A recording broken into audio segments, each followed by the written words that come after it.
This is Fox and Friends Weekend. We're still debating those beautiful national anthem photos our viewers keep sending. Seriously, you guys nail it every time. Keep them coming. And now, apparently, we've entered the great deer versus moose versus caribou debate. Because that's what America really needs right now. It's not even a debate, but sure, why not? Anyway, it's Bring Your Kids to Work Day. My kids are here.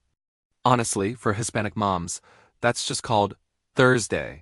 So they're upstairs in my office, and guess what they found? The lavabo. Yep, one of them goes, "Mom, you have a lavabo in your office?"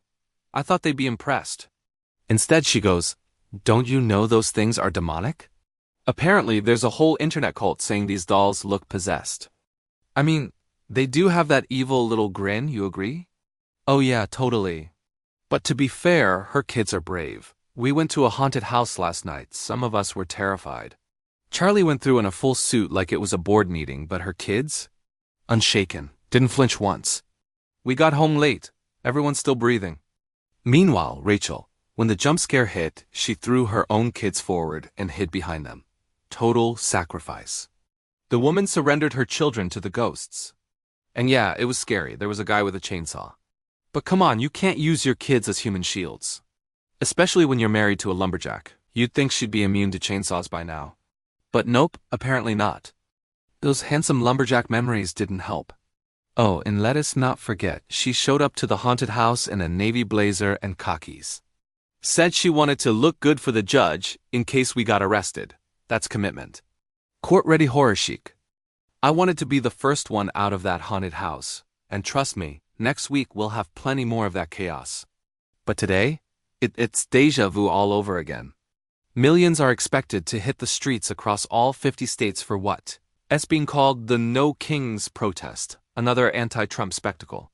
The movement first launched in June on the Army's 250th anniversary parade day and drew millions. This weekend, organizers say they'll top that with more than 2,500 rallies nationwide.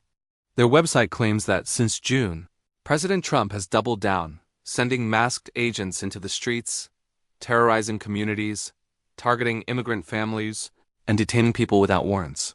Democrats are jumping on board too. Chuck Schumer, Chris Murphy, Richard Blumenthal, Boston Mayor Michelle Wu, DNC Chair Ken Martin. The usual suspects.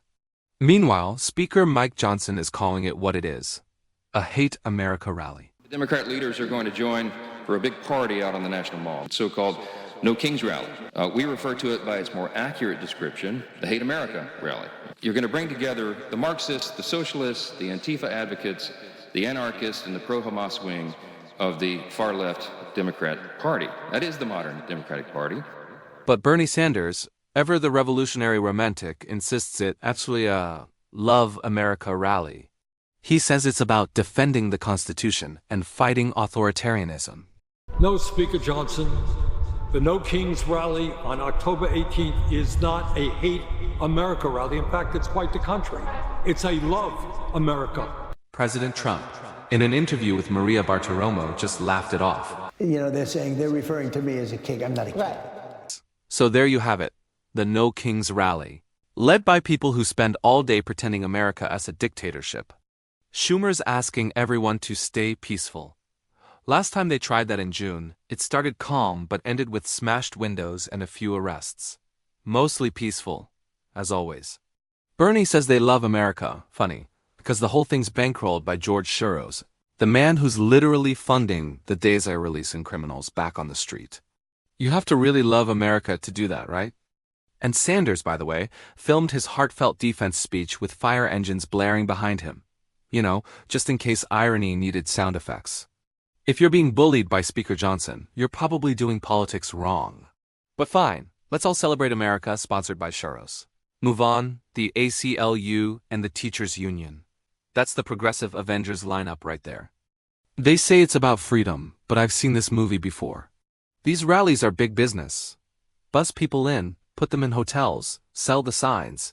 It's an entire industry of outrage. We're worried about a president who is displaying an authoritarian. We're worried about a president who's deploying National Guard troops on our streets for no reason. A president who's illegally firing employees and taking advantage of the shutdown. Sure, the same president who brokered peace deals and strengthened the economy is suddenly a dictator. Makes sense. In reality, this No Kings movement isn't about democracy. It's about control. And the irony? The only man accused of acting like a king is the one who keeps reminding everyone, I'm not.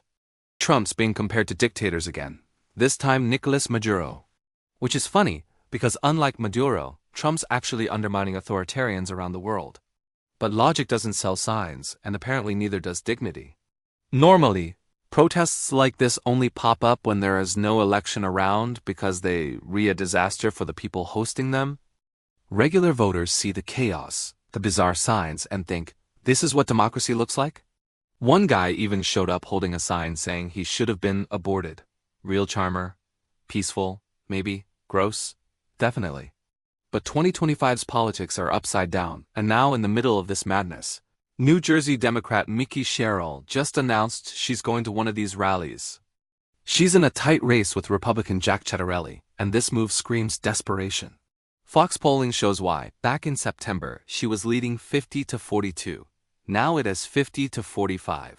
Ciattarelli is closing fast, a 5-point gain in a month. The Real Clear Politics average puts it even tighter at 4. Clearly the heat's on, and when Democrats panic, who do they call? Obama. Just yesterday, the inbox alert came in. Obama's cutting new campaign ads for Sherrill. Mikey's integrity, grit, and commitment to service are what we need right now in our leaders. Mike Sherrill is the right choice for your next governor. So go vote by November 4th. They're rolling him out like the closer in the 9th inning. He tried that in Virginia. It didn't work there either. But sure, maybe this time Jersey voters will fall for the nostalgia. Meanwhile, Trump has endorsed Ciattarelli, though bringing him into a deep blue state is always tricky. Still, what's wild is how close. Republicans are in places like New Jersey and Virginia, states that Democrats once thought were untouchable. And here's the kicker. Ciattarelli's surge is just about Trump's backing. It is about common sense. A Fox poll on trust and integrity had Sherrill at 56% last month. Now she's down to 52%. Ciattarelli's up 7 points. Even the DNC chair Ken Martin is nervously spinning it, telling Politico that New Jersey is the best place for Trump to stop Democratic momentum. Translation, we're losing, and we know it. And honestly, the moment Ciattarelli promised to bring back plastic bags to grocery stores, moms everywhere cheered.